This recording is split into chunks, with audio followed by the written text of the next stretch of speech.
کہا جاتا ہے کہ اسٹیبلشمنٹ کو قائد جمعیت کی یہ باتیں چبھتی ہے، ان کی ایک قسم کی نیند حرام ہو چکی ہے کہ یہ بندہ تو کسی اور انداز سے ہمیں کاٹ رہا ہے، کیونکہ مولانا فضل الرحمان صاحب بڑے مشہور ہے کہ وہ تلوار نہیں اٹھاتا، وہ لڑائی نہیں کرتا، ان کی پوری سیاسی تاریخ پر آباء و اجداد سے ان پر نظر ڈالے وہ دلائل سے کاٹتے ہیں، ان کے دلائل اتنے مضبوط ہوتے ہیں کہ پوری دنیا میں مولانا فضل الرحمان صاحب کے دلائل کا توڑ کسی کے پاس بھی نہیں ہوتا۔ السلام علیکم، محمد یاسین وزیر آپ سے مخاطب ہوں۔ قائد جمعیت جناب مولانا فضل الرحمان صاحب نے ایک تحریک کا آغاز کیا ہوا ہے اور اس تحریک کے اغراض و مقاصد کسی سے ڈکے چھپے نہیں ہے۔ قائد نے علی الاعلان فرمایا ہے کہ میرا یہ تحریک اسٹیبلشمنٹ کے خلاف ہے، یہ حکومت وقت کے خلاف نہیں ہے،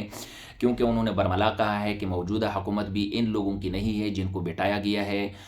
یہ بھی اسٹیبلشمنٹ کی حکومت ہے۔ تو اس حوالے سے قائد جمعیت نے پشین، کراچی اور پارلیمنٹ کے فلور پر بھی خطاب کیا، مگر 2 دن پہلے پشاور میں قائد جمعیت جناب مولانا فضل الرحمان صاحب نے ایک بہت بڑا جلسہ جس میں لاکھوں لوگوں نے شرکت کی کا انعقاد کیا گیا تھا، وہاں پر قائد نے جو خطاب فرمایا وہ خطاب پورے پاکستان کے، پوری دنیا میں انتہائی وائرل ہے، پوری دنیا میں چرچے ہیں، اور اس کے لوگوں نے چھوٹے چھوٹے کلپ بنائے ہوئے ہیں 1 منٹ کے 30 سیکنڈ کے، اور ایسے الفاظ ہے، مدلل گفتگو ہے قائد کی کہ یقین کر کے ادھر ادھر سے جو ہمیں خبریں آتی ہے، کہا جاتا ہے کہ اسٹیبلشمنٹ کو قائد جمعیت کی یہ باتیں چبھتی ہے، ان کی ایک قسم کی نیند حرام ہو چکی ہے کہ یہ بندہ تو کسی اور انداز سے ہمیں کاٹ رہا ہے، کیونکہ مولانا فضل الرحمان صاحب بڑے مشہور ہے کہ وہ تلوار نہیں اٹھاتا، وہ لڑائی نہیں کرتا، ان کی پوری سیاسی تاریخ پر آباء و اجداد سے ان پر نظر ڈالے وہ دلائل سے کاٹتے ہیں، ان کے دلائل اتنے مضبوط ہوتے ہیں کہ پوری دنیا میں مولانا فضل الرحمان صاحب کے دلائل کا توڑ کسی کے پاس بھی نہیں ہوتا۔ یہ دنیا کے بڑے بڑے لوگ اور بڑے بڑے فلاسفر مانتے ہیں کہ یقین کریں ہم نے آج دن تک سیاسی دنیا میں ایسا شخص نہیں دیکھا، کم از کم اس صدی میں تو بالکل بھی نہیں دیکھا۔ تو بہرحال یقیناً قائد کے کلپس یا خطابات آپ لوگوں نے سنے ہوں گے، مگر 2 چھوٹے کلپس میں یہاں پر شیئر کرنا چاہتا ہوں، اس کو بھی ذرا سن لیجئے گا۔ یہ میں کیوں شیئر کرنا چاہ رہا ہوں؟ کیونکہ اس حوالے سے مجھے 1-2 بندوں نے کسی خاص پوائنٹ کے حوالے سے کچھ پوچھا ہے، تو میں نے ان کو تو سمجھا دیا، ویسے میں نے سوچا کہ شاید کافی سارے لوگ اس حوالے سے سوچ رہے ہو، تو کیوں نہ ایک ویڈیو بنا لوں اور سب کو ان پوائنٹس کی وضاحت کر لوں کہ اس سے مراد کیا ہے، اس سے مقصد کیا ہے۔ ذرا پہلے ان کلپس کو سنیں، پھر آگے بات کرتے ہیں۔ کردار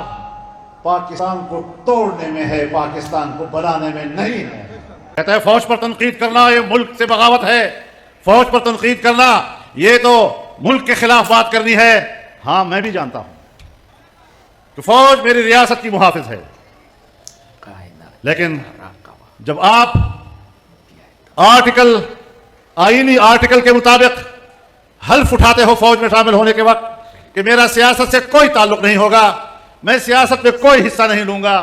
پھر جس وقت تم سیاست میں حصہ لیتے ہو تو پھر تم اس وقت پاکستان کے فوجی نہیں رہتے، اس لیے میں تم پر تنقید کرتا ہوں۔ جی یقیناً آپ لوگوں نے یہ دونوں کلپ سنے ہوں گے، پہلے بھی سنے ہوں گے، لیکن مجھے چند دوستوں نے واٹس ایپ میں میسج کیا کہ قائد جمعیت جب یہ ایک بات کرتے ہیں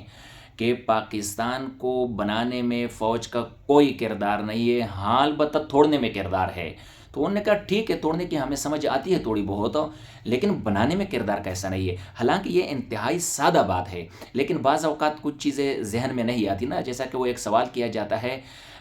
کہ علامہ اقبال کا مطالعہ پاکستان میں کتنے نمبر تھے؟ اب بھئی علامہ اقبال رحمۃ اللہ علیہ پاکستان بنانے سے پہلے فوت ہو چکے ہیں، تو یہ ایک ٹیکنیکل بات ہے۔ تو میں نے ان لوگوں کو کہا کہ ہاں ٹھیک ہے نا، آپ کو اتنی چھوٹی سی بات کی سمجھ نہیں آتی، جس وقت پاکستان بن رہا تھا تو پاک فوج تو تھی ہی نہیں، اس وقت یہی ہمارے سیاسی لوگ تھے، سیاسی لیڈران تھے، قائد اعظم تھے اور ان کے باقی کلیگز تھے، یہ پورا سب کانٹیننٹ تھا، بر صغیر تھا،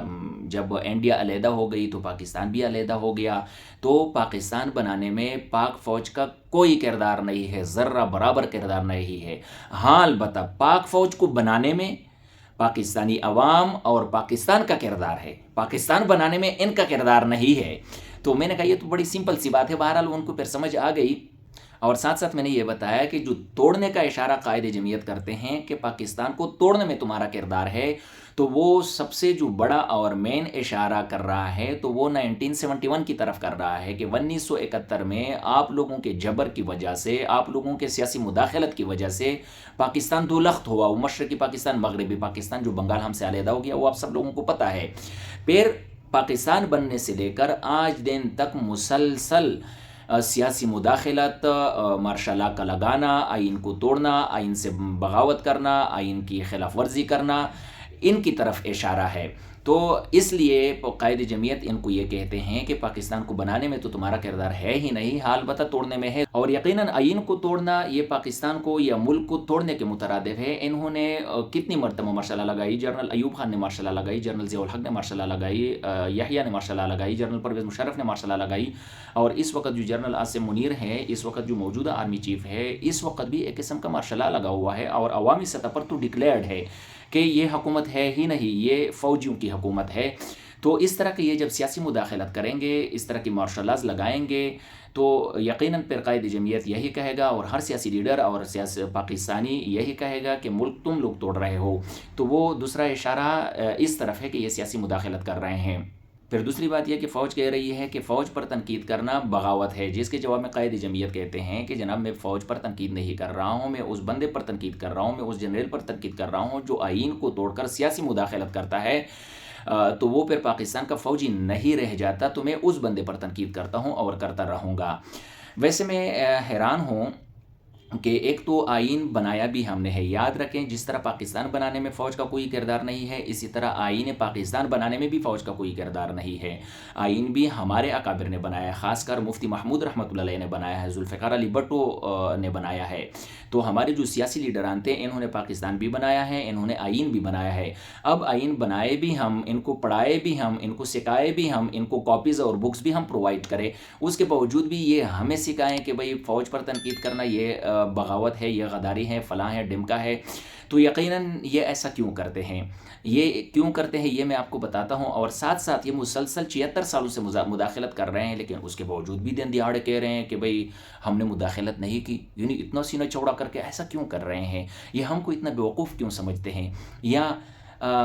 بظاہر تو یہ بیوقوف سمجھنے کی ایکٹنگ کر رہے ہیں، لیکن یہ ہمیں کمزور سمجھ رہے ہیں۔ یہ بات میں کیوں کر رہا ہوں، یہ اس لیے میں کہہ رہا ہوں، بلکہ میں پاک فوج کو بھی یہ کہہ رہا ہوں کہ یاد رکھو کہ جس آنکھ سے، جس دل و دماغ سے آپ لوگ ہمیں پرکھ رہے ہیں نا، باخدا واللہ پاکستان کا 25 کروڑ عوام اسی ہی دل و دماغ سے، اسی ہی آنکھ سے آپ لوگوں کو پرکھتے ہیں۔ ہمیں سب کچھ معلوم ہے، ہر بند آج کل کالا اور سفید جانتا ہے، سچ اور جھوٹ جانتا ہے، کیا حق ہے اور کیا نہ حق ہے یہ جانتے ہیں، مگر افسوس بات ایک ہی ہے کہ تم یہ سب کچھ بندوق کی زور پر کر رہے ہو۔ ہماری دی ہوئی بندوقیں ہیں آپ لوگوں کے پاس، جبکہ ہم نے بارڈرز کے لیے دی ہوئی ہے، اور آپ لوگ یہ روب ہم پر چاڑ رہے ہو، ہم کو غلام بنایا ہوا ہے۔ حالانکہ آپ کی جو تربیت ہے آج دن تک وہ بھی یہی ہے کہ تم نے اپنی عوام اور ملک کی حفاظت کی خاطر دشمن کی ماں بہن کو کیسے ایک کرنا ہے۔